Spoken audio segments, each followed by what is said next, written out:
Once that goes on, we can X that out of the screen, so then we don't have to. Did you find an answer to that? No. don't have to. Okay. Good. Long time no see. X out of the screen. I think we have chairs set up for you here, Mike. Michael, we have chairs at the table. Yeah. That's the table. If you can avoid the wires, be careful with the wires.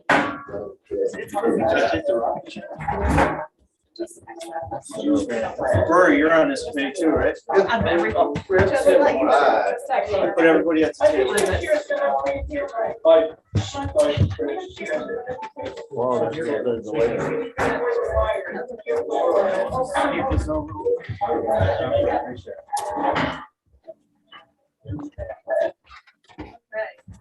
Got it.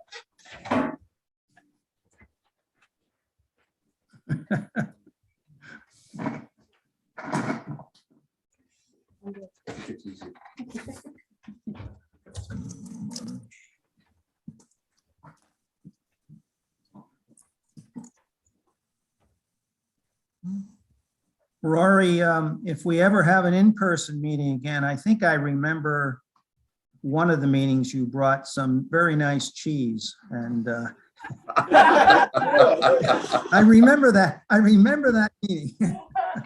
We recorded you at the time, so. We appreciate you being there too, Rory.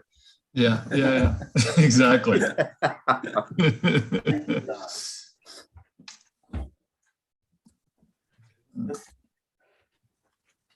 We're gonna call this March 14th, 2022 solar law workshop meeting. Order. I just have something I would like to say first, not on that, but I'm passing out a few of these. This room would do, this is about Corsi Rosenthal boxes that Stan has informed me about, I've read about. And it's a device that will purify the air in a room about this size. They're great for classrooms. They can be fairly easily put together. Somebody else's, whatever. And I would personally feel a lot more comfortable if we had one in this room. And I think for our employees as well, I think it would be very nice because you never know who's coming to this office. And these boxes apparently work extremely well. And we have a lot of clever people in our community, and we could figure out a way to get this box put together. That's it. Sarah, would you please put one in my mailbox? I will do that, Don. Thank you. We can get whatever you want. I'm making a leprechaun trap at home right now too, so.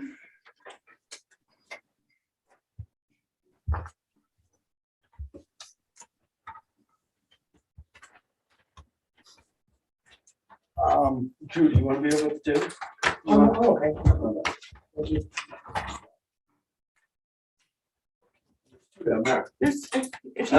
You just have to be, want to move the microphone or whatever.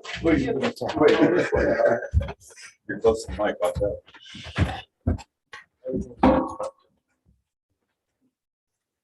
All right, tonight we're here to discuss the working draft that BFJ planning has sent over to us. You guys want to go through this quickly, and then the rest of the two committees here can discuss it? And that'd be great. Maybe I'll just give it an introduction and then just some background. We did, working with the zoning committee, I think about a year ago, do a very initial draft. And Warren suggested that he have a chance to review it and maybe it wouldn't go forth with the first text amendments. I think he was right because, the first text amendments, that public hearing, it went extremely well. And as you all know, the town board adopted all the text changes. But Warren wanted to look at it in comparison to a model state law. And so we did not put it in the first round of, text amendments. So now with this, what we've done is take our first draft and Taylor, he can share his screen Yes. through the draft with you. And as a preface, as Taylor reminded me in the office when we were talking about this, just so you know, the state is working on yet another version of their model enabling legislation on solar. So the problem with it is it's not due till probably the end of the year. They don't have a firm deadline. So our thought is that the one that we developed with the committee, which Taylor's going to go through, if you're, and we can make any revisions to it, of course, but if you're relatively happy with it, it might be best to get something on the books, but with the understanding that you might want Warren or us or, to just, or yourselves to review it once the state publishes its model law. I don't know what's going to be in that model law. I expect no major, surprises, but once you have something on the books, it's always easier to modify it with, with some recommendations from the state, and that might be in 2023. But in the meantime, Taylor, do you want to bring this? Yes. It says the host has disabled participant screen sharing on my end. Okay. So whoever's host, if you They've could got let me. They've got to press share screen, right? Yeah. Oh, over here. Yep. Go to more. Make co-host. Cool, yeah. It should be good. All right. Great. So what, just kind of as a background again, so what I was trying to do, or what we were trying to do, is take your existing law and modify it so that it kind of met the priorities from, I think it was the Solar Committee back in 2018. Yeah. We were trying to modify it. I think at this, that's what we did. That may be the best way to do it. It may not be the best way, but let's discuss what we have and see. So just same thing. The black language is what's existing in your code. Red is new language, and then a strike through is removing, deleting language. So the purpose doesn't really change, but just kind of explaining the three-tiered systems, which tier 1 is a roof-mounted solar panels for your personal use. Tier 2 is ground-mounted solar panels for your personal use on your property. Then tier 3 is essentially everything else. But I was just on, I did a webinar lecture with the state, and they were going through all of this. And the big difference between tier 1 and 2 and then 3 is tier 3, you're selling power. Tier 1 and 2, you're using it on site. That's kind of the way they think about it. And So Taylor, just to be clear, when we say personal use, meaning for business or residence. Yes, correct. Yes. Use on site is, I believe, how they call it, or how they refer to it as. So if it's your farm or shop or your house, the solar is meant to be used on the buildings on your site, not to be sold to your neighbors through community solar or go back onto the grid sold to the provider. And the key on tier 3 is tier 3 usually is a solar, what many people would call a solar farm. And we happen to be reviewing one right now in very northern Westchester County, and they can be fairly large, and they can be, those are the ones that I think are, you really do need a tier 3 to allow yourselves to look at those. And so, just trying to clarify what tier 1 is here, because I believe based on your code now, tier 1 is fine, and you can put solar panels on your house. And I think in general, this is what the folks at the state were saying, or NYSERDA were saying, this is fine. We want importance. You want to have regulations around it, but this is not the biggest concerns. And so the black text here is existing. Your code permits rooftop solar. Hey, Taylor, can I go back Yes. to what's in red? Do we, Oh, yeah.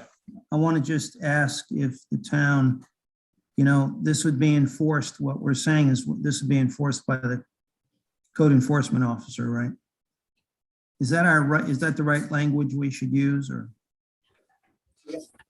Here comes Drew. Okay, perfect. What are you asking, Frank? Are you in charge? Well, I'm really asking on, you can see on the red there, tier 1, the end of it says it's going to be enforced by Drew. The enforcement officer. That's correct, Okay, good, great. definitely. Okay. All right. So, right, you're right, Frank, that's the biggest change here is just Yeah. saying who's going to enforce it. And, you know, tier 1 and 2 are considered accessory uses, you know, to the whatever is already there. That's the other big thing the state was kind of hammering through, is that they're meant to be accessories and you should kind of regulate them from a zoning perspective as if they were a shed or any other accessory use. Or, yeah. So rolling through, unified solar permit that the town already uses, kind of if you're tier 1, you'd keep going. That was our thought, leave it. And so then this is the new text, which is, I believe the existing code does not discuss tier 2 or tier 3. So what we're doing here is kind of, you know, here's tier 2, it's a ground mounted solar PV installation, which, you know, but again, still for use on site. But so I think this may have been something that, I'm not sure if this was in the model code or if this was in the priorities that you guys or the committee from 2018 had, was that tier 2, you know, apply to any roof mounted on non-residential, or if that is commercial, but either way. Yeah, I don't think that seems, The microphone's that way. I know. Yeah, I don't think that's right. Because right to your roof mounted, Drew, like right now, a business could put up roof mounted. Right. through tier 1. Right. That needs to be struck out of there. So, yeah, but this, so I'll put a note here to check this, but move it and likely move Yeah, to so tier what- 1. Anything that roof Right. mounted is tier 1. Right. Yeah, okay. So That this makes sense. is what we expected, Taylor. I think this was a little bit of a typo. This makes it, by removing that, what you said, and that is ground mounted. This would apply tier Right. 2 is, as the title says, it's ground mounted solar PV installation. So we dropped those first words, right? Exactly. All right. And this is the other thing from model legislation, is that the solar PV can generate up to 110% of, you know, the demand from the prior year. So same thing, they're just trying to say that however much energy you used last year, you can create, or you can generate up to 110% of that for your on-site use, just kind of reinforcing that this is meant for on-site. That you're not meant to, this is not a farm for exporting, it's not a power plant. Right. Shouldn't we be including that 110% in the roof mount? I mean, one of the big marketing things on these is you're turning your meter backwards. Right. Which to me means you can generate more than you actually are using at that time. And it means that it's being either bought back or put in reserve by the power unit, by the power company. So I was just Right. wondering if we wanted similar language. I think we'll look at that. I think we may, Taylor, because I don't see why the roof mounted does not have the same, that same ability that the type 2, the on-site mounted has. So let's look at that.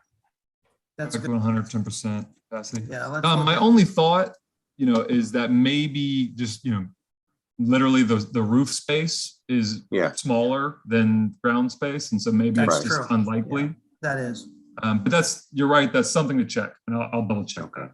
yep.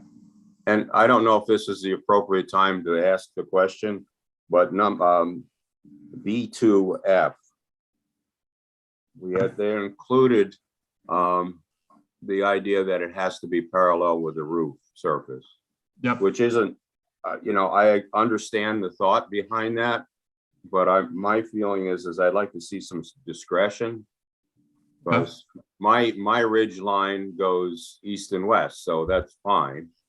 It's a 60s house, so that it's got a a flatter roof, it would be better if I could raise them up. But if you had a north, south, or some other compass point in there, you might want to be able to at least cock them to be a little bit more efficient. I'm not saying that we should be able to take that out, but there might be some discretion that could be built in so that it could be addressed either by the, We could, zoning review board or whatever. Right. yeah, we could say at the end of F, unless the zoning enforcement officer I mean, this is a town board decision, but we had a lot of discussion about aesthetics. And when you get those cockeyed angles stuck on roofs all over the place, if that's your next door neighbor, that's not going to be what you want to be looking at. And so that's true. I would Yeah. just say again, we talked about that and said it should be parallel to the roof. I think some of this came, well, I'm gonna interject here, Frank. We use the New York State Unified Solar Permit. It's on there. That's where it came from. Yeah. Since we're using the permit application from the state, it's already on there. That the Yeah, Drew, panels that's have what I was to- going to say. I think I remember this being a New York State thing as well, that they wanted, or they just suggested because it's residential that it should match the roof line. I don't have a problem either way, but I think that is why they wrote it that way, or they have Although I that think- model legislation. Yeah, I think the comment made is, it is good though to have it, to have it generally mounted parallel to the roof surface. I mean, we could grant Drew, if you wanted to, the ability to make some exceptions, but we probably would want some guidance on or My Drew would question want is, some guidance. what if you have a modern structure or a commercial structure and a flat roof? Why shouldn't somebody be able to put some panels up on that flat roof and generate the power? And I that's think not, yeah, good point. I think though, Sarah, this is on F, item F, this is where you install a slope roof. Mhm. So, I don't have any problem with the slope roof and having it parallel on a slope roof. I think Okay. that who had a flat roof should have an option of putting panels on the roof, which might be better place to put them than in the yard. You're right. And I think the way this is worded, correct me if you don't think so, it just reading it, if the structure on which the facility is installed is a slope roof, the solar panels must be mounted parallel to the roof surface. So the implication there is if it's not on a sloped roof, then Drew could approve something that is not parallel, Right. And the New York State model ordinance has different guidance for flat and Okay. Yeah. and sloped. Flat roof, so they want sloped roof, you're supposed to be, I believe, within 8 inches, but going parallel. And then their model legislation had it within a certain number of feet above a flat roof. The flat roof, right? But I think they would want it, I've double checked, but I think they want them in both cases to be relatively parallel, to whatever the roof is. But that, Frank and Sarah, those are good points. What we can do is look at that, and if we want, we could put, a G, section G here, saying on a flat roof. You don't have this, on a flat roof, you have more flexibility, and then how high can you be on the flat roof? So we'll make a note on that, Taylor. We might have section G on the flat roof. Wait, that you have on a flat roof? No. I have a question, if we could just go back 1 second to the 110% for this sort of installation. Yes. For the, how is that determined? Like what it's 100% of the existing or potential demand for on-site uses? My understanding is that, this is, you would call, and I forget your utility provider, I just looked it up last week. You get them to run an audit for you of your use over the past year. And then it's like, this is how much you've used. I guess your total annual, or your, you wouldn't, not your total annual, but your, how much you've used. And then you can run 110% of that number, Of the annual, okay. of what you Oh. used last year. I think what we find in practice is that unless there's some complaint or evidence that someone's actually, using this for purposes, not for themselves solely, but for others, they wouldn't call Drew. So, whether it's 110% or 105 or 115. But if somebody called Drew and they were actually, creating more of a use for consumption by others, then this 110% gives Drew the protection. It gives him the ability to say, look, you're using this, you're not using this in accordance with the ordinance. So Right, like, I mean, if a homeowner wants to cover their whole roof with like panels, or say like, as these roof tiles come online, if they ever become commercially, like, what happens if, you cover your whole house with the roof tiles, then it turns into, that turns into 125% or something like that. Do we want to be having burdens on a homeowner, like worrying about, is that really that big a deal? That's my, and like quibbling over like how we're calculating that, et cetera. Yeah, Yep. I think in general, what we found is that this is the type of thing that usually gets, like a noise ordinance. It's not going to be, really, it's going to be dependent on Drew getting a complaint. And I think if someone goes 12%, I mean, no one's going to probably, say much. But as Taylor said, they can get an audit to check themselves. But Michael, I think you have a good point. And I mean, you can think of all certain scenarios where that changed. Last year I didn't have an addition on my home, or this year I bought a jacuzzi, or, there's some ways that you now need more energy where you didn't last year. So I do take your point that the key, 110% can be kind of a, It's just in the tier one. arbitrary in a way. Issue, unless it was like some business that had a large bill, like, I don't know, duels or something like that. They start like, trying to generate off-site power by covering their roof or something. Tier 1 is capped at 25 kW. Oh, that's right. Right. Yeah. They ever get totally out. Right. So it won't get totally. That's right. Yeah. All right. Actually, I have a Okay. question. The 25, I'm not an electrician. How big of a house is that gonna cover? Yeah, there's one panel, I think, good panels are like less than 400. Okay. So you're looking at, more than 2 panels per kilowatt. You're looking at probably like a 55 to 60 panel installation to get up there. So if a big house around here needs that, they're not eligible. Well, and again, we go back to the New York State solar law, that also caps in They just 25. have to go through the site plan review process. Maybe. Yeah, New York State caps, right, also. I just don't think it's gonna be enforced, that's all. The 25 cap or the 110 value. I just don't, I don't see it being enforced unless there's an issue that comes up. That in general, I just don't see monitoring that. There's lots of other things I'd rather see monitored. Almost how would Yeah. you? Rich's point makes sense. So Yeah. when they come in and then they're looking to put in a 32 kilowatt system. I for their don't care. huge ranch. It's just like. Well, we don't allow it there. They have to go through. Though, like if you just have an obnoxiously big roof and you're going over it to cover it, I mean. Well, is that, You'd have to that's, go- right? You'd have to go through the site plan review. right, that's a question now, what Rory just said, is that what will happen, the way the law is written, the way we're writing this? If they are over 25K, then they would drop, then they would become, or is there no redress for that? Like, can they go to a site plan review process then? They Or would does it, go to tier 3 maybe. or tier, or Well, isn't it Yeah. like, for these reasons, like when they go over it, isn't this why we have like the ZBA and stuff like that? It's like, so they can like just be considered, like, not in guidance with it, but that's why you have a zoning review board, right? is that what the process would be? Well. That's a good question.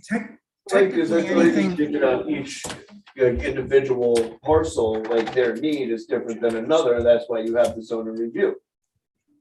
Yes, technically, anything that's in your zoning code, relief from it is by the ZBA.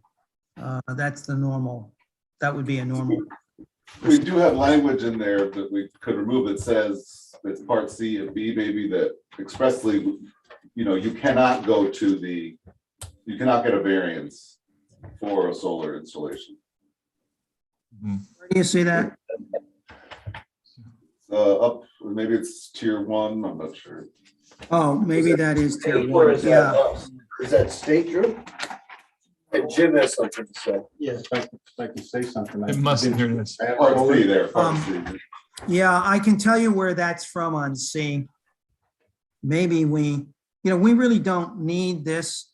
This was a state guidance document, which said that they don't want towns to allow, to put in an extra, this was the state wanting to encourage solar, and they didn't want a town to make solar variances, a type 1 anyway, a special permit in your code. And they didn't want to allow it by a variance before the zoning board of appeals. And in fact, I don't think we need C. It's redundant. Yeah, take it out. I think we could take C out. I agree. Anything, the state, by the way, this is a local home rule state, so they cannot tell you that. Every code has to have a zoning board of appeals, and that is the appellate jurisdiction for anything. So we don't need C. Yeah, No, good catch. yeah. Hang on one second, Jim, go ahead. Yeah, I've been through this process prior to any of the zoning and have a solar system. And you have it called out that it's required to be installed by a certified installer. The process they have to go through to get the panels to put it in and coordinate it with Central Hudson or whoever the provider is very in-depth and detailed and scrutinized. So you or I couldn't go and say, let's put a 50,000. They're not going to be able to do that. They have to comply with the state reg, which is built in there for the reasons they just alluded to. In addition, there's the tax incentives. So there's a lot of scrutiny on this process. And as Drew pointed out, that New York State has limited to 25. Used to be 10K when I first started out. A normal size home years ago was 5K. Kind of an average home now is probably 75 to 10K to run it. I mean, that's a pretty good size home to Rich's point. So a 25K system is pretty phenomenal. I mean, that would cover most of the homes, and even in our community. But I just wanted to give you some personal feedback that I've been through this, and there's some pretty good coverage in here for it. Okay. Thank you for the background. Just to clarify, we want to keep 2E here. Am I correct?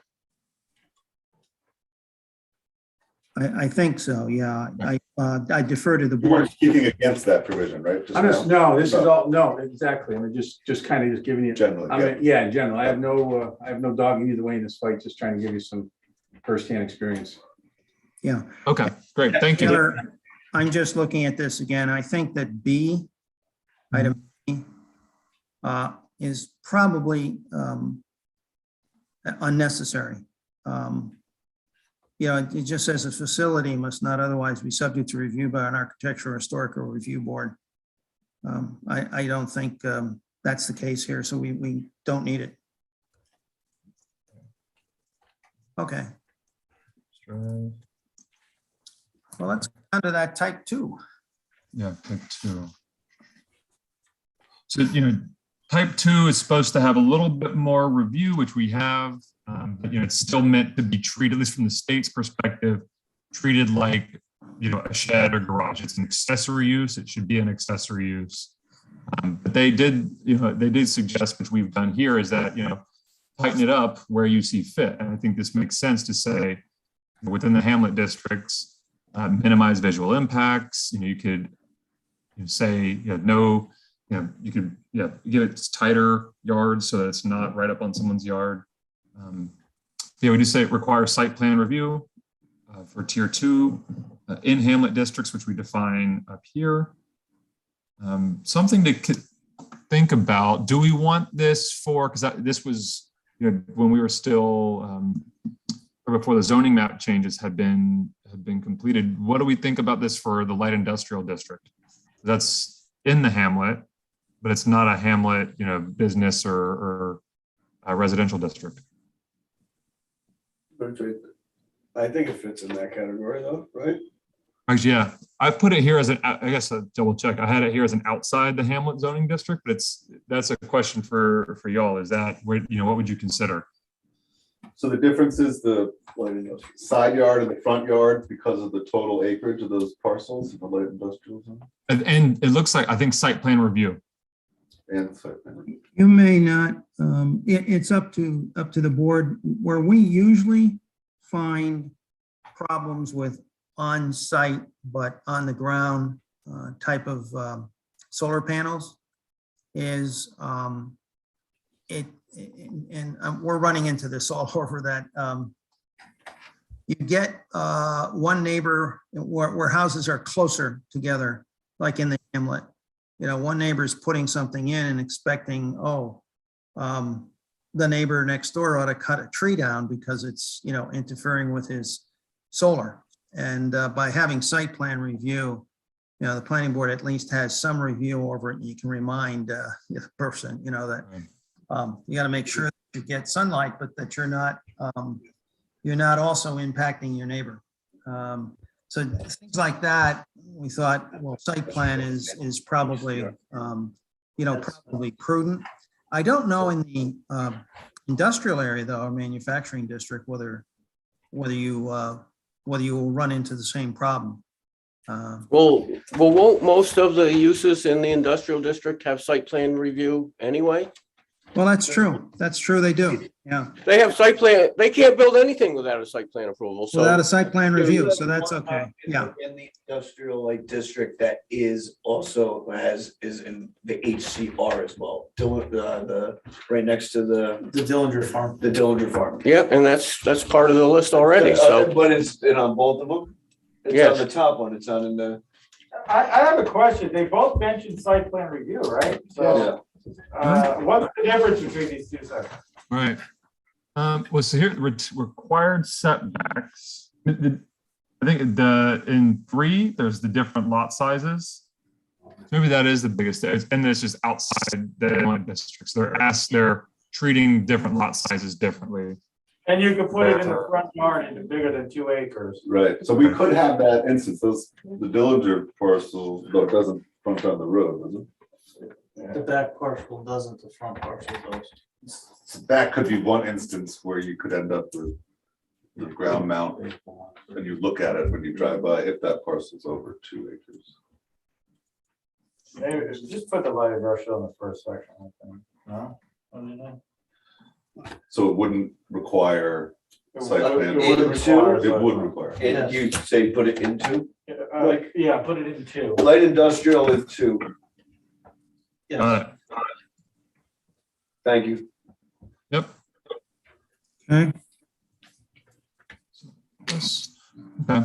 Something else I just saw. So we're prohibiting in the front and side yards. Do we need to, and we say a rear yard setback of 10 feet is required?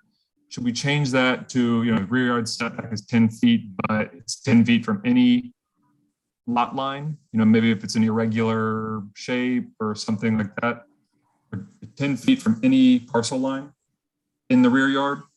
That's probably being fair. I think that's what this says, Taylor. A That's rear what it yard is. setback of 10 feet is required. That's required from anything that's determined by the building inspector as a rear yard lot line. Could be the rear yard lot line. Okay. I think it's okay. Yeah. Wait, Even though you have a side yard and it's in your backyard, it's referred to as the rear yard because it's behind your primary dwelling. Is that true? I find the terminology confusing also. no. But even though it's your side yard in the back, it's the rear yard, not your side yard, which is a technical term for the area between I don't think so. the house and the property line. No. Taylor, did you No, hear? this has been You ongoing think you were right, Taylor. We need to address the side yard, because the rear yard is just a line that is In the back. parallel to the road all the way in the back. Yeah. So the way this is worded now, you have to do 10 feet off that, but then you could just push it right against the property line. I don't think we want that. No, just for fire access, Well, it would be required. That's, we just changed the rear yard setbacks for, all accessory uses. So it would have to follow that. the changes. So that's the other question, is that should they be tighter than if it was a shed, or should it be the exact same? Because I think I guess the takeaway is that I need to double check this and make sure that it's the exact same as a starting point, the exact same as it would be for a shed based off of our text changes, from a few months ago. It is not. The rear line's 25 now. That's all we lowered it to, still It went from 25? 40 down to 25. We should really lower that further. I don't know what else to- Taylor, Amazing. my thought is though, we need to have something on the side, don't we? I mean, I want to go up to the lot line on the side. Right, Don't that's want what I mean. We that, need no. some kind of, So to whatever the feet is around the entire perimeter, right? Could you just do that? We could put a side yard requirement, not closer than X feet to the side yard requirement. So we could do you could do a 5, you could do a 5 foot. But that means you're allowed to put your shed can't go within 25 feet in the Hamlet district.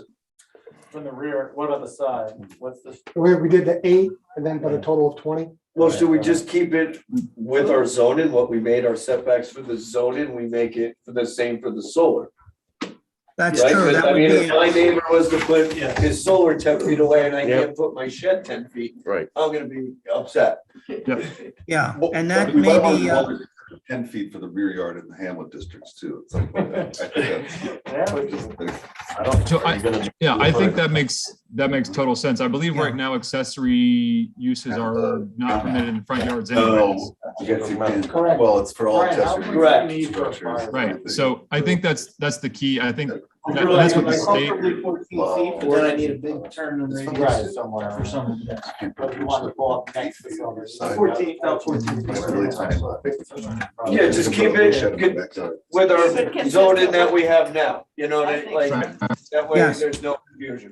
exactly. so I think so. how this would be worded then under item C, required setbacks, Roman numeral 1 would be installations are prohibited in front yards, period. Yep. And then the rear yard and side yard setbacks shall be the same as for accessory structures. Yes. Yes. Perfect. Okay. I like it. Frank or Taylor, are there ever height restrictions? Makes your life easier, right? Because you don't have to worry about, if you have one number to go One number, let's on. have one number. Just a quick question, are there ever any considerations for height of an installation, of a ground mounted installation? I have seen that on, by the way, on rooftop structures. So we would make sure on flat roofs, so that we Yeah. are sure that, a 2-story building didn't become a 3-story height with. Right, but I'm talking about the ground mounts in your backyard know. or things like that. So we can put something in here, Mhm. but what I'd like to do is make sure that we pick the right number. I think that's a Yeah. good question. We can look at the normal size, for, a house, ground mounted solar panel, and make sure that I think it's a good thing to do. We don't want something that's, 35 feet high if the house Yeah, is right. 20 feet. And the other thing I think you should look at is the rotating ground mounted gizmos, and I have a feeling that some of those get quite large.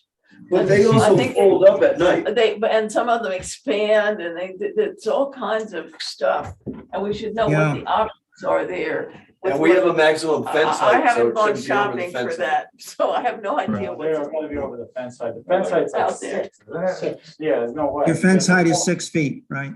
They're at least Yeah. like 10 feet off the ground, like, especially when the paddle turns like this. Oh, yeah, I think That's they like can gotta be get, like 15 I think feet they off can tall. get quite high. Yeah. So. Just ask my friend who has one. So I don't know, you guys may have to come up with something that, I guess I'm trying to imagine, you're trying to protect the neighbors. I don't know, the guy's got a pool or a deck next door and suddenly there is a 20-foot high panel that we're saying can be within 10 feet of the property line that now completely shades his pool or his deck or, Well, I you're think there may have right. to be something about a shadow line or, What that, happens if somebody planted a tree? Is there any rule against that? If somebody's at a pool and I just throw up like two, like. No, I thought about that 20 too. trees, like, The only thing that you have with a tree that takes a long, takes a while to get there, but yeah, after 10 or 15 years, they could be doing the same thing to you. You're right. Well, and taking that, a same thing, I think a starting point is that you can just say it's the same as building a garage in your backyard. So whatever the maximum height for a garage is, that's the maximum height for this, as a starting point. That's a good. And then we can see, that's the again, what the state is. We could have. It could be a Garage or a two-story garage. Right. And that's what I was thinking is sometimes garages are taller than what we would want these to be. 21 feet, as Drew, 21 feet. Did you hear that, Taylor? 21 feet? Yes, it's existing 21 is 21 feet. Yeah, Pretty sure that's it. I think that's kind of high. It's gonna take higher Yeah. fences to block these. Well, I mean, in the Hamlet, like if somebody, if my neighbor was to do that in the Hamlet, I mean, that's like not only that, that's taking up their yard. Can we just strike the Hamlet out of ground mount systems? We don't have big enough lots. I mean, it would take, if Some of them. Some of I was to them, put a Some of ground them mount are. system in my yard. Some of them are very big, some of the yards are big. what about? Yeah, I think you could put it in the rear yard. Well, that's the family lot, though. That's different. Like mine's just there on the court, like that would be, what, 2 panels? Or like those other. And everybody would have to look at it and they go, why? And curse you out. Yeah. Can we strike it from the Hamlet? I mean, if they are small lots, they're gonna have to adhere to setbacks, unless they want to go to the zoning board of appeals. So it is gonna, if a lot's small, it may not make financial sense for anyone to do it. If they can only get 1 panel or something. I mean, so they are gonna be governed by some of the requirements. And as I remember your Hamlet district, when Taylor and I were looking at lot sizes, you're right, most of the lots are fairly small, but I remember some having quite good sized backyard where you could probably do a smaller or modest solar panel, ground mounted. But I think as long as we can control the setback for the side yard and the rear yard, and then, as you said, control the height. It sounds to me like 6 feet is a little tight, but 21 feet is too liberal. Exactly. So why don't we 15. research? Yeah, We'll I check a think we couple. need more information to know how tall these things are and like, Yeah, we can Because find out. schools are what, 12 feet, right? Higher than that? no. they're shorter than No, that. no. They're about 5 feet, 6 feet high. Is that Oh, it? if you stand back and look down. Yeah. Yeah, because you could almost step fence. That's why I was trying to say before, if we have the 6-foot height. But there's ones that go on poles, like you ever go, Yeah, but we make Millerton. it just so like the height of the school There's is three- the height that you can do. They're If you're in the Hamlet. 2-foot wide panels stacked. Because On if the angle, they're only about 6 feet tall. because a 6-foot fence covers you know what I mean, that array. And that keeps in compliance with our zoning in the town. But if you have a smaller system, say you can only get 2 of those, you might need one that follows the sun, but then you're into these that are on a pole, single pole, and then they turn, because you can't get, say you can't get a big enough system in because you have a small yard or whatever, You probably it's just would be. restrictive. I don't know if we want, I think we need the information to know All right. like what. So actually your Yeah, setback. we can get on the that- information. that's Setback off the mounting pole in the ground, Yeah, that's another question. or is that Or the the setback side off of the the fully? Yeah, The edge, in my mind, it would be the edge, right? the edge. That's what I would Yeah, it would be the closest point of Yes. The closest piece of the. Right. but That's but right. we're talking about tier 2, which is site plan approval anyway. Anyway, So that's That's right. all gonna fall on you folks at the planning board to have to say that we think you should consider the ones like the school that are only 6 feet tall. Yeah, Because But I think we neighbors should put a complain. maximum height.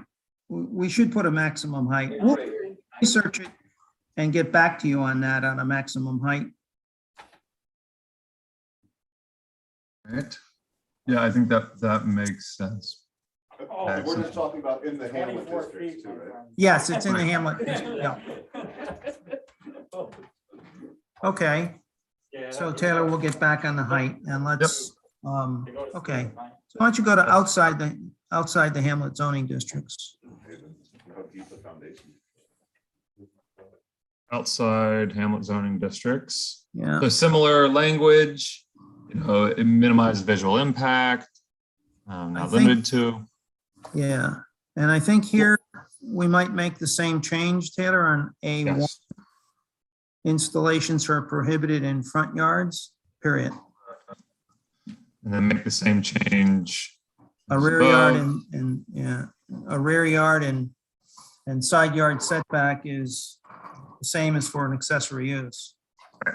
You have a height in that one too, should we put a height in that? Yes, So- and we should have a small Yeah. Roman numeral 3 for height. And that's on the lots less than or equal to 2 acres only. Will that continue through B and C? That's up for discussion. Well, I say you put the height in, and then if the person wants something higher than that, it goes to the site plan and all that, and it can be changed, but we don't leave it open-ended where somebody could come in and get a like a 24-foot thing just because there's no height requirement there. Right? Yeah, Does that make sense? Like, at least we have it there. If they want to change it, they can, try to go to the ZBA or the planning board and, I take zoning like a case by case situation, you know what I mean? What works for one doesn't work for all. Yeah, you gotta build in the Yeah, room for flexibility and judgment. yeah. That- So That's how true. I take it.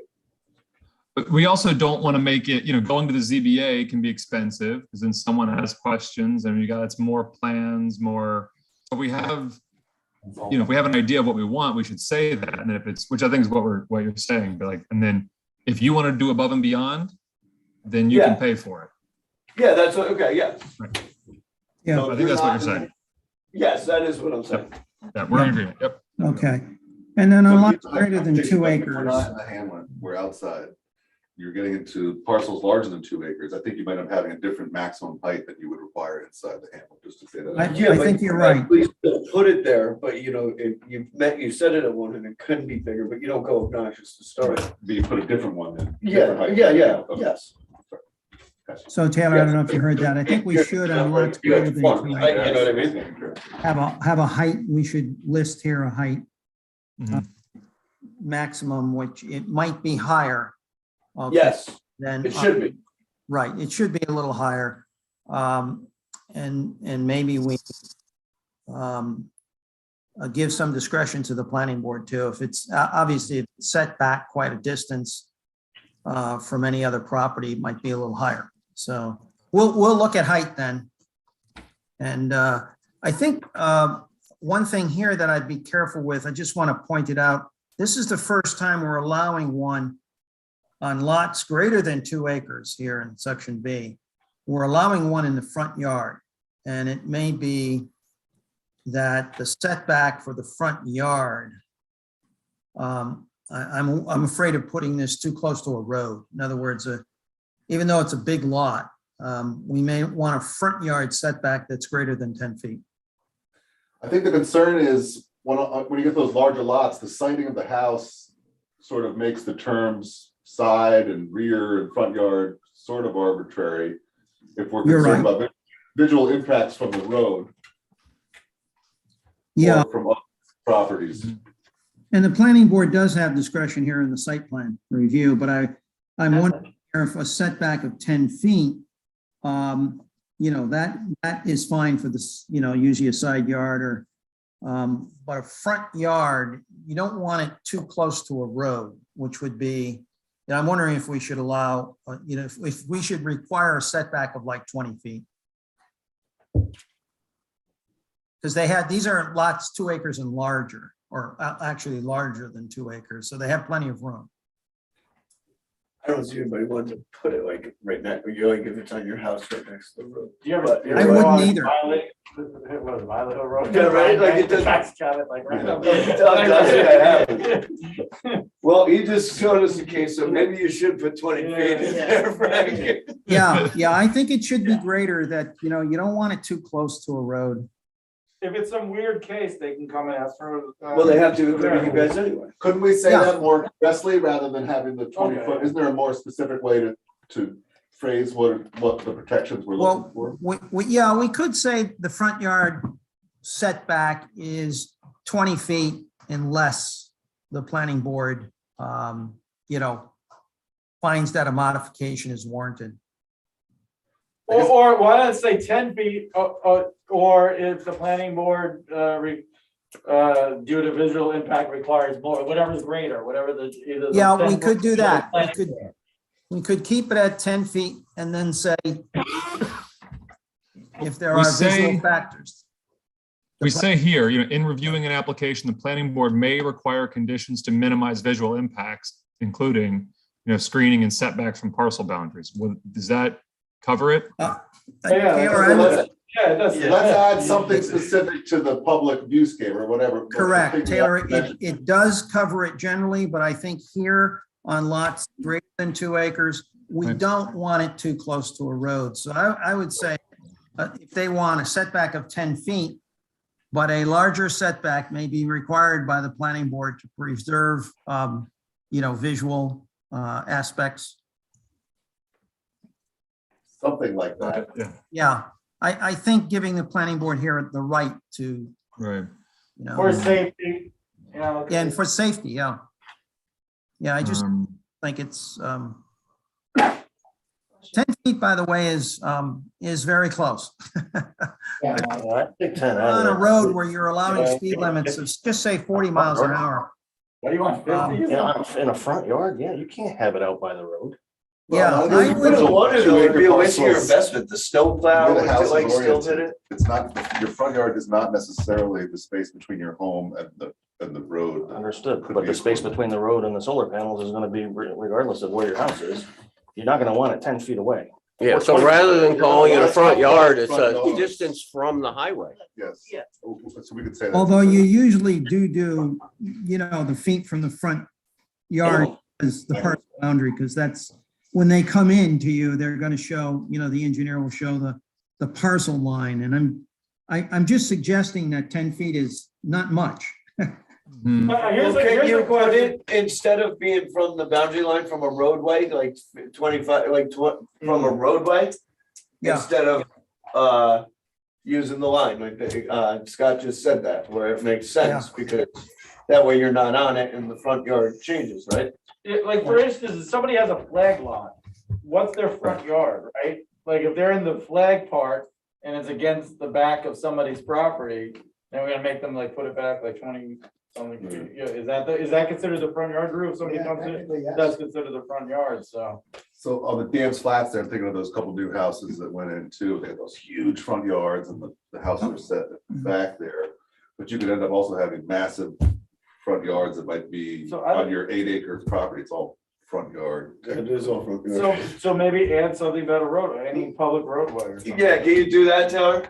Roadway, do something about a roadway instead You of. can do Back that. to- Maybe we say it's a minimum of 25 feet of any roadway.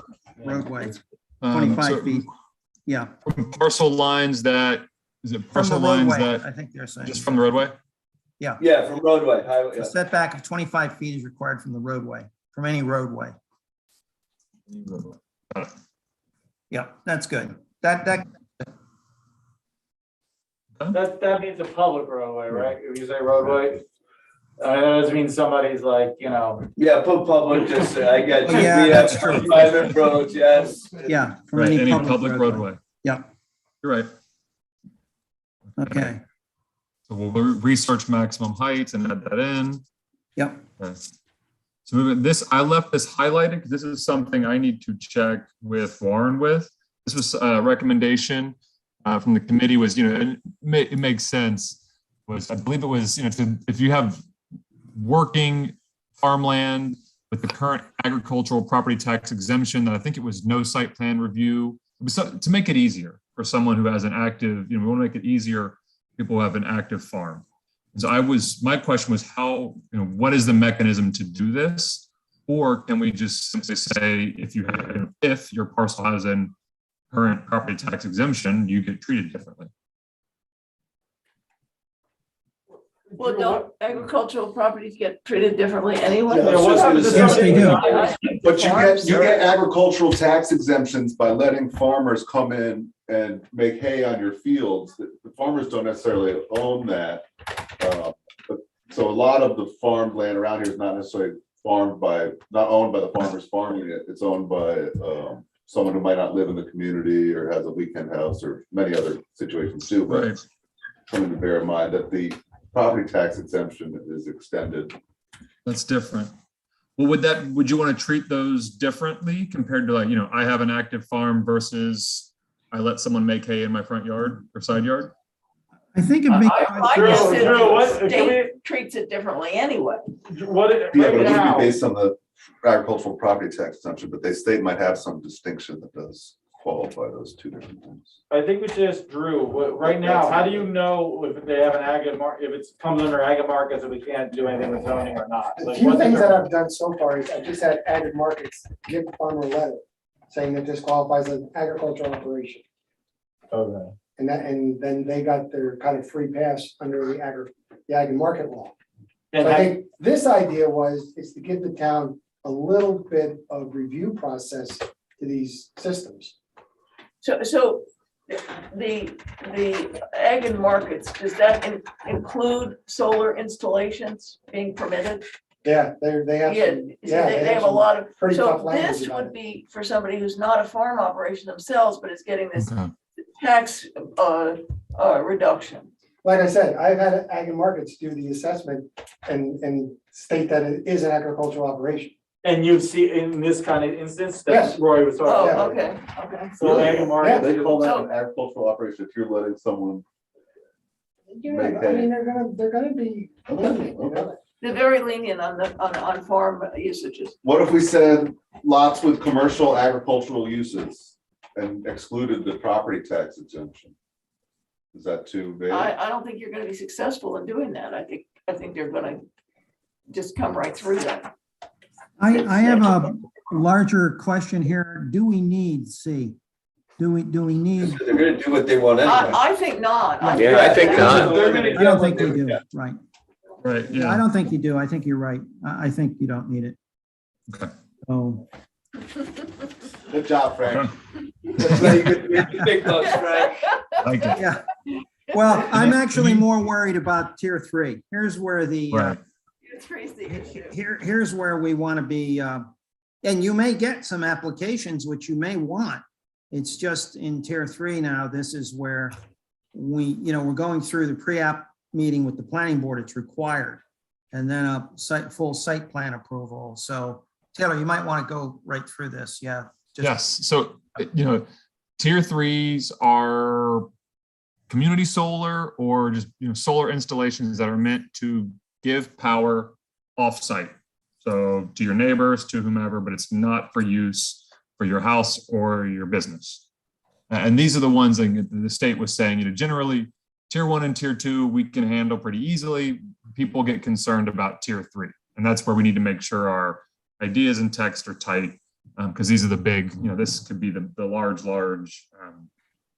developments. So that's kind of what we say here, generates excess of 110% of potential demand. And we clearly say that, the way it's actually going back, this says of on-site energy demand, any off-property use. Okay, so this tier right now, tier 3 is if you wanted to build something for on-site consumption greater than 100% or off-site delivery. Or greater than 25 kilowatts. Right. And so, maybe we should just leave it as that, because they're going to be larger installations that need more review. But we clearly say, because we want to preserve large parcels of land and then carefully regulate it as a purpose. 3, you have to have a pre-application meeting.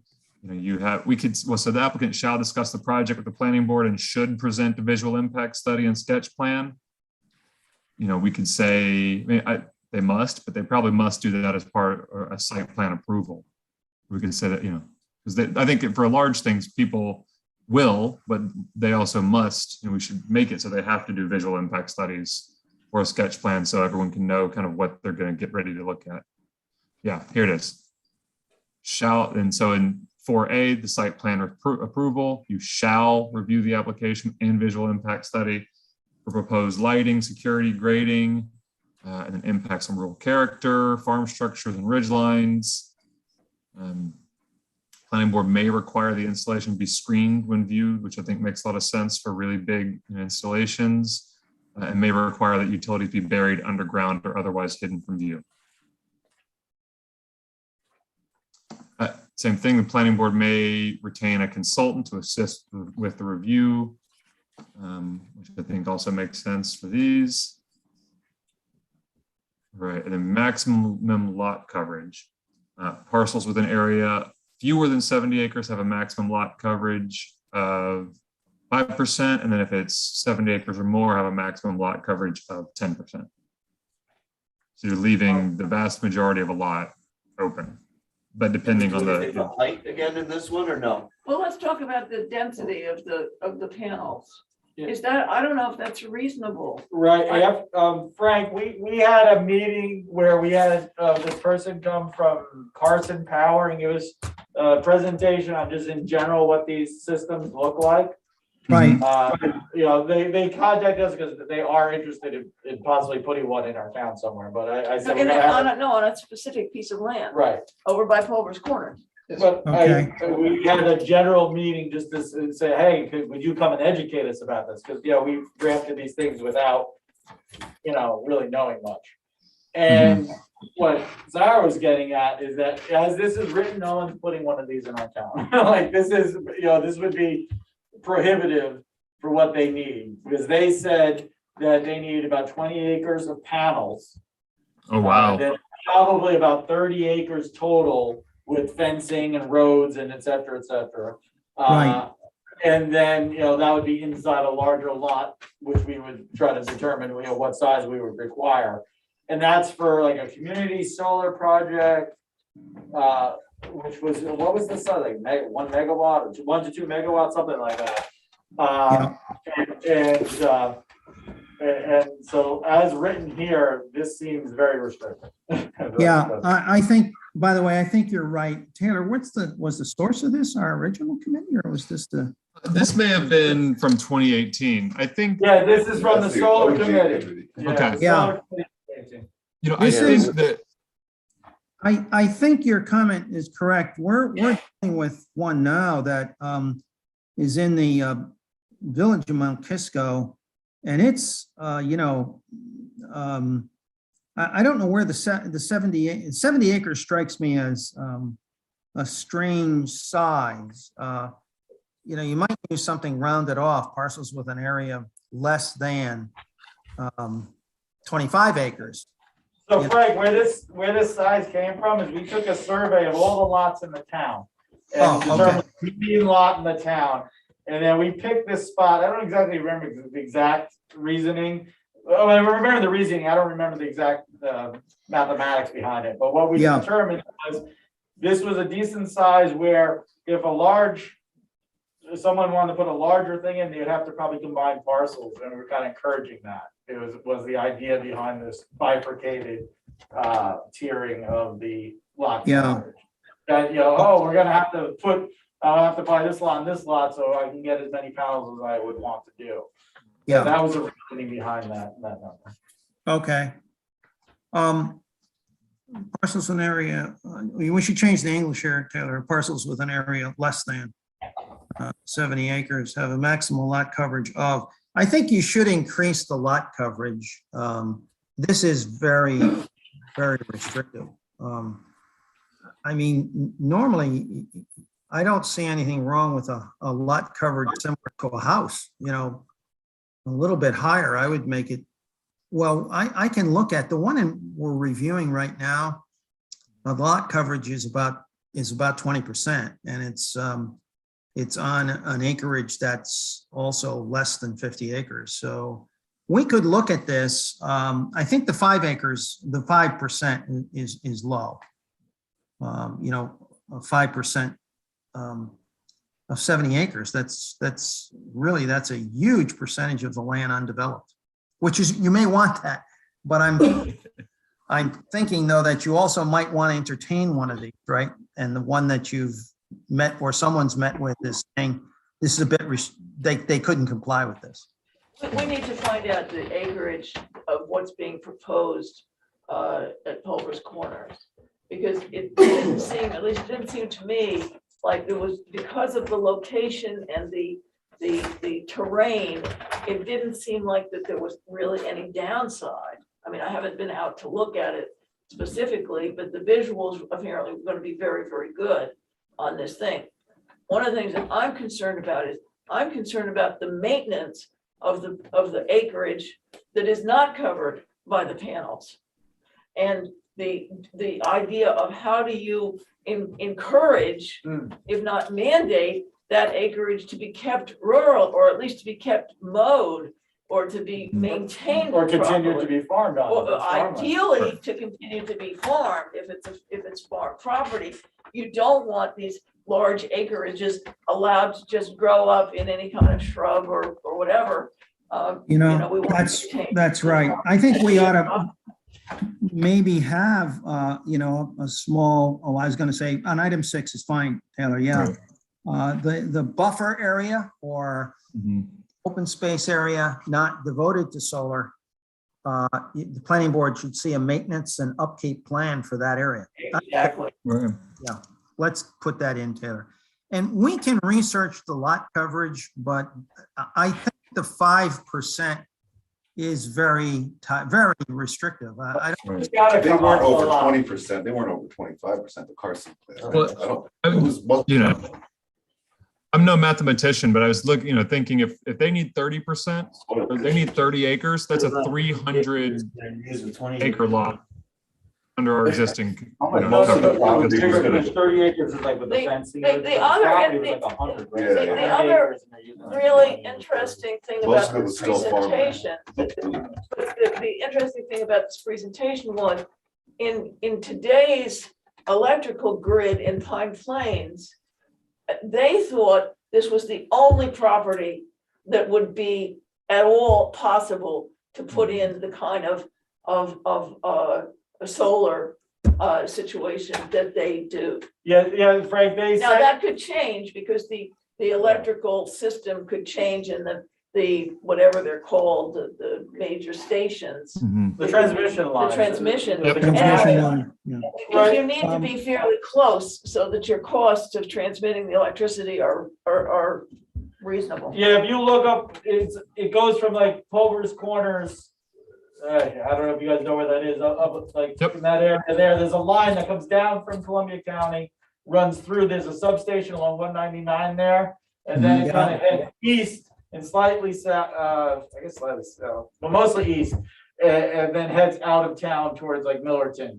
And that, Yeah. according to them, is the only area currently where anyone would ever put something. We asked them about the town dump.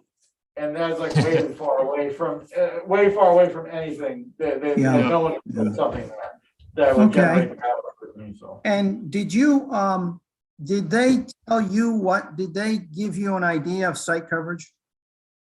They Yes, did, they did. and I can send you the presentation they gave us and the video. That'd be good, That- That'd be great. because I think that would help us. What I'm trying to suggest is to allow a higher lot coverage than 5%. I think that's a little bit. Sure, it was Yeah, more than and- 5. I Michael, would say they, it's probably more in the range of 25 to 30% we're gonna have to allow. if we Okay. want. Yes, I think that's okay, provided you have, as Sarah said, a maintenance plan Mhm. for the remaining open space. Yes, and for also maintenance plan for where, where the panels are and stuff, they have Yeah, to, oh, they have to have a bond, and they have to have a decommissioning bond. That's on you. Yeah. yes, all Yeah. that stuff, you're totally right, needs to be added to this zoning text. The decommissioning bond of, I think it's 100, it doesn't, and that's all in the model law. We can just take text from there and add it in so that you guys hold an escrow 125%, I think it's 125, of the cost to put it in, so that if they go under or something happens, the town of Pine Plains has money to take it out and rehab the property. And it's held in escrow, and it has, added inflation. It's benchmarked to inflation, that sort of things. They are continually paying in to match exactly how long, the solar, or how long how much money it would take to remove Yeah, we can panels put for the that life in of the panels. from the model law. Yeah. Yep, yes, But, we should end with that probably, yes. Taylor, that kind of. One of the other pieces of research, if I'm not mistaken, the really large stuff goes into a state siting review board, and the town has zero control. Oh, yeah. And the towns are trying to group, and I would ask our town board to do it too, is to go and say, that's just not right. To take it completely away, that they're, granted, we all want to see the solar, and we should all, You said each- all tier 3 are like that? no, the big ones, the it's like bigger the 500 megawatt ones. Yeah, the Yeah. real big ones. It would be, it would have to be like multiple properties cobbled together, feeding, and Frank, you have any insight into that, how that's been going in the state with these super large, commercial generation where the state. Some of them have been controversial. It's a real issue, by the way, the Association of Towns and also NICOM are looking at. And by the way, we have spent 2 years reviewing just one solar farm in the village of Mount Kisco.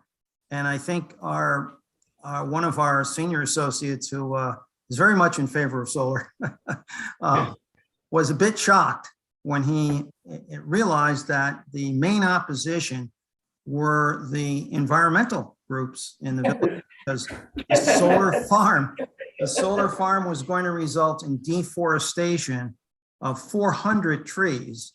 And several of those were, specimen trees. So it created this among all people who wanted good things, solar energy, but also wanted to preserve forests and trees and so it's not always an easy solar, when the state first came out with this stuff, said, well, gee, this is like, I'll give you, maybe this is politically incorrect, but it's like the Russians invading Ukraine and thinking the Ukrainians were to welcome them.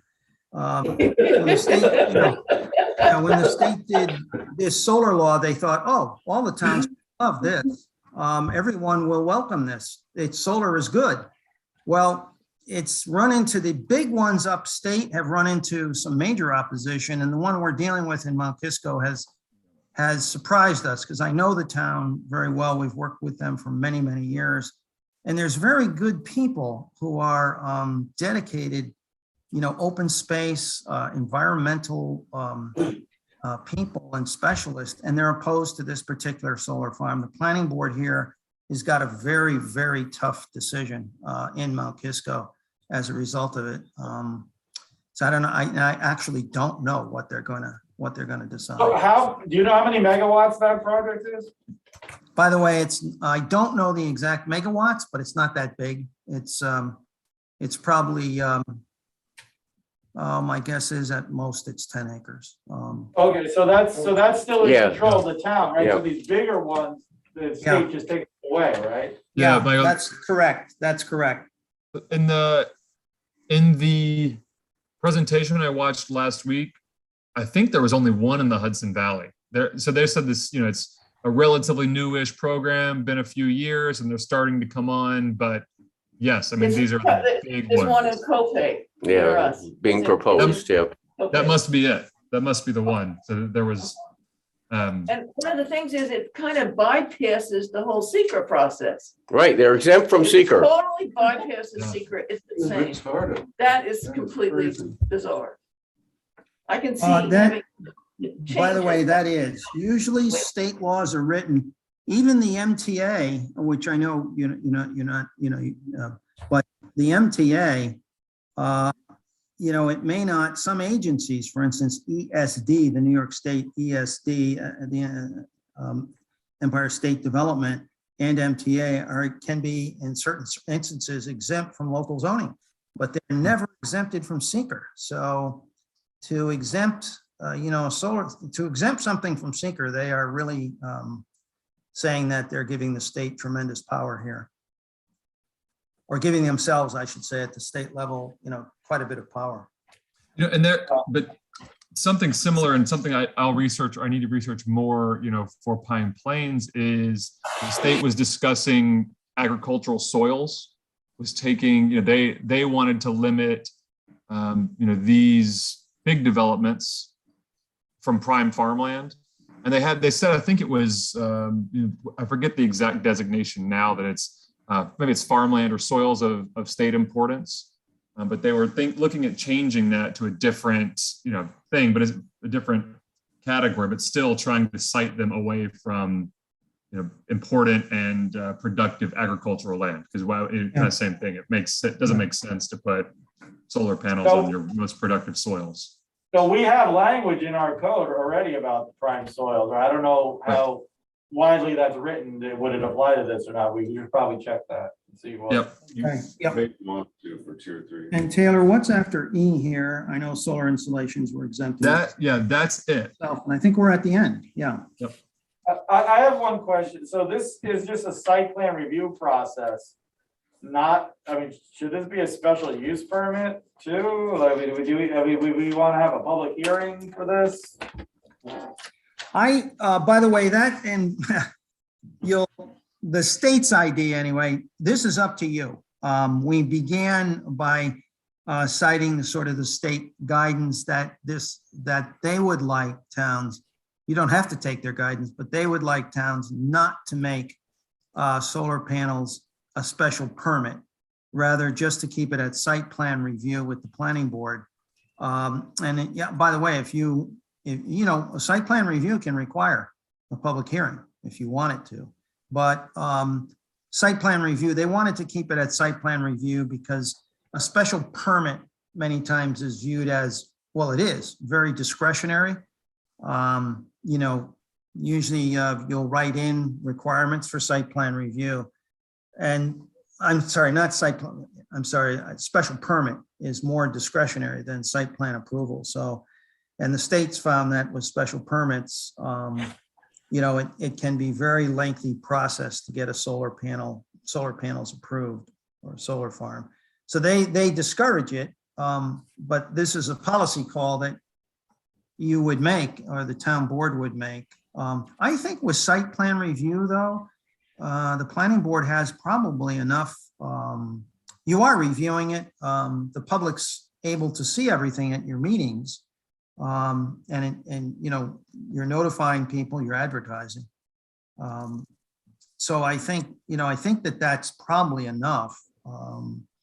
But it is at your discretion. We get people showing up for the littlest application. I don't see how we could drop a 2 megawatt, Yeah, that's right. Yeah.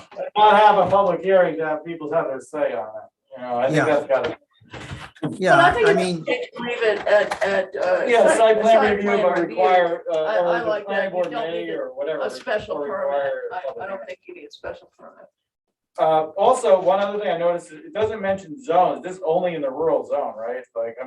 I don't know if there's any properties that would qualify in the other zones. Culver's Corners is a Hamlet district, maybe. Oh. No, I don't think it's in that. I don't think it's in the Hamlet. It's not It's on the the, proposed project. yeah, Yeah. I don't think it's in the Hamlet. So are we just Right. leaving it open? As long as the property is big enough, you can put it wherever? Yes. What about the fences that are required by law to be 10 feet high for these things, maybe? Is that what she said? I thought it was 10 feet. So that's, A little high for What's that? The school's fence is 7, I know that, above our. But they're not, They're allowed to do- they get to do whatever They do they whatever want. they want. They get to do whatever they want. Well, if the state does it, then they get to do whatever they want too. But I think we can make an exception going over the 6 feet fence to cover one of these. Whatever, I guess the regulation. What's the 10 feet for? To So keep people people that out. get electrocuted. Yeah, people don't get out and to keep their stuff protected, you know what I mean? Yeah. That's what I would say. well, So this- okay, that's, Deer coming over. Yeah, probably. I think what we should do then is take, we both, Tara and I have taken notes on this. We can do a second version of this. Mhm. Get it back to We you. would end up with a 10-foot chain link fence, 25 feet from the road that wrapped around a 20-acre solar install. We would hate it. we would hate it. I think we would. Right. hate it. No. We're gonna get required- fences we were with required marijuana. to have the fence. I know, it's terrible too. What are we gonna do about that? The What are we gonna marijuana do? fences are a big issue. The what? The marijuana fences, there's a Uh, lot of requirements. Oh, You'd have to go. have you guys talked, Yeah. like, your Yeah. committee and Frank And about likely our, the, hopefully possible the zoning installation changes is gonna for be the inside a dispensary? larger piece of property, you won't even see the fence, Correct. right? Like, Correct. hopefully, but I mean, there might be a case where it ends up near the road, you know, the security fence or whatever. So that, I mean, part of it is, site plan review, because you're right, these are, I think it's either federal or state law, you have to have this 10-foot fence, it's got to have a self-closing door, lighting, it has to have lighting that's downcast, but these are all things that must be done for these solar installations. But, I think through site plan review, we could say, all right, you get to do this, but then plant, those tall skinny shrub bushes that screen the fence, that screen the Well, you chain can link. do that. You can require landscaping and you can control that, but I know the fence is a little bit for the protection more of the solar panels, I think, than it is for anything. I mean, I'd rather look at the Extra fence than the words, panel like itself. screening or landscaping you want to add I to think the that's in there, law. right? Yeah, I think that's Yeah, in there. your site plan review gives the planning board the ability to look at Right. landscaping and screening. Right, not limited screening of solar installations. Right, we've got it right there, yeah. May require conditions to minimize visual impacts, including but not limited to screening. Yep. Number 3. I think this text is in all of the, Outside. Yeah, 4A towards the end of that, section 4A. Talks about screening. yep. Right, May require reviewed. Right, those are the large ones. So the stuff about prime farmland is already protected by a law the state has passed. We don't need to add to No, that. in our language. We have to check our code and check the. Yeah, and I'm gonna check that as well, but I think Yeah. that it's through like this, I think that may be for the large, Rory, the large ones, the big ones, that like they use that for siting of the huge ones. But I'll double check, because that, I mean, if I'm thinking out loud, if we did that in Pine Plains, that could take, like, let's say you said none of it on prime farmland, that could take a lot of the town off the table. I need to double check. I need to see what the model Most also of the- does. Most of the soils wouldn't be identified as prime or of interest, largely probably only the flatlands or rich valley stuff, but hillside, stuff up higher, probably Right. not. Yeah. Drew, do we have an overlay for that somewhere? I don't know. I don't know if someone does. Incidentally, also the planning Yeah. board is undergoing the training with Scenic Hudson, who by the way is Oh. very in favor of all that. They have this sighting tool. We all just signed up for this sighting Oh, tool great. training. So we're gonna be taking these courses and. yeah. Scenic Hudson's usually pretty good. We'll see how many we make, but. Where do they come Yeah. down on the? Oh, they looked at our draft back 3 years ago, and we're like, this is way too restrictive. Like, they want solar, like they're for it, and they want the towns using the sighting tool to make it happen, kind of thing. Is the way they're- Yeah. Yeah. So we'll see what it looks like once, now that. Okay. they make- Yeah, I think in your little, in E, the Mhm. word accept is supposed to be exempt. Yes. Oh. And. The last. Oh, I'm missing that. Exempt. I really am uncomfortable with that whole E itself. Like, that. you go to that, Taylor? That's right here, this last one. Oh, yeah. Like we should honor the That's- setback, you mean, Don? What is By the the way, you don't board's have to feeling? say it. We don't need E. You don't have to exempt yourself. I know that, and then it's kind of a little bit of a slap in the face to have it like that. I don't like it. I don't, yeah, take it Yeah. out. Take it out, Right. yeah. The reason I think that was put in is because there was the plans for the town dump. That was that federal move to get Oh, I town see. dumps. Yeah. Or use That's about 11 acres, so it's a, Yeah. you know, No, not I terribly think viable. you're right. I think you're right. It should just come out. The sounding of it, the optics aren't very good. Yeah. Right, thank you. Okay. Does anybody else have anything else? Not Any on this, questions or anything? not on this, but since we have the zoning and everything here, have we done anything with the marijuana law? Because The thing we've done is we've gathered some model laws and what other towns are doing. But we thought we would do this first and try to get you maybe a second I just draft. don't of want it that. to be forgotten about.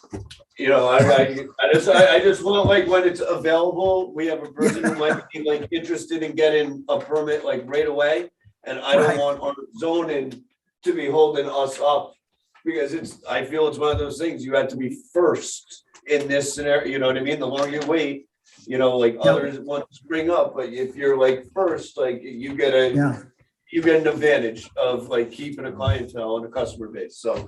Well, I think we can get you back like the second draft here on this one, the solar one, in about 2 weeks. And then when we have a next meeting with you, maybe do a final review of this and then get into an initial discussion of the marijuana. Perfect. Okay, right. Right, I mean, that would just because That- they haven't that's signed fine. anything, but yeah, I just want to make sure that we're. We should move on. Yeah. Does anybody else have anything? Thank you, gentlemen. Thank you. Thank you so much. Okay, thanks very much. Happy St. All right. Patrick's Day. Take care. Yes, you too. Thank you. Take care. Have a good evening. Yep, Bye. bye. Can I get a motion to adjourn? Motion to adjourn. Second, all in favor? Aye. Me too. Oh, it's so simple.